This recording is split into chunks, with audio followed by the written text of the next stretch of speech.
Kalau kamu dengerin podcast horor sendirian, yakin cuma sendirian. Astri sering banget dengerin podcast horor malam-malam sampai ketiduran. Suatu malam dia mimpi, ada cewek duduk di depannya. Cewek itu cuma bilang satu hal, "Sisirin aku." Pas Astri nyisirin 1, 2, 3, rambutnya mulai rontok sampai kepalanya nggak ada tempurungnya. Astri langsung kebangun, nafasnya berat, tapi podcastnya masih muter. Di kamar yang gelap, dia nyari HP-nya dan akhirnya nemu. Tapi Astri ngerasa HP-nya ketutup rambut. Rambutnya panjang, dia telusuri pelan alurnya kemana. Sampai akhirnya dia ngeliat ujung rambutnya itu ada di atas lemarinya. Dan di atas sana ada yang lagi ngeliatin dia.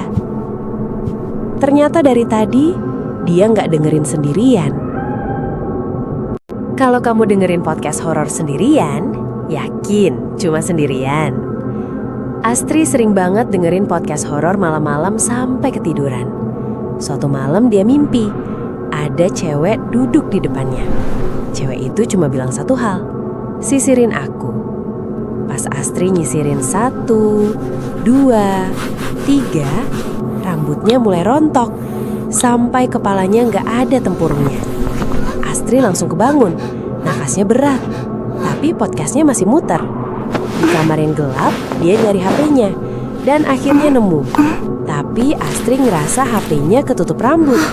Rambutnya panjang, dia telusuri pelan alurnya kemana. Sampai akhirnya dia ngeliat ujung rambutnya itu ada di atas lemarinya. Dan di atas sana ada yang lagi ngeliatin dia. Ternyata dari tadi dia nggak dengerin sendirian. Kalau kamu dengerin podcast horor sendirian, yakin cuma sendirian. Astri sering banget dengerin podcast horor malam-malam sampai ketiduran. Suatu malam dia mimpi, ada cewek duduk di depannya.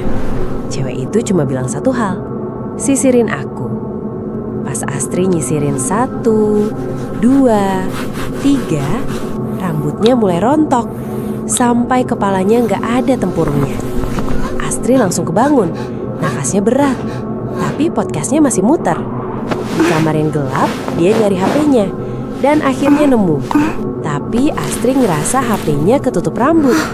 Rambutnya panjang, dia telusuri pelan alurnya kemana. Sampai akhirnya dia ngeliat ujung rambutnya itu ada di atas lemarinya. Dan di atas sana ada yang lagi ngeliatin dia. Ternyata dari tadi dia nggak dengerin sendirian.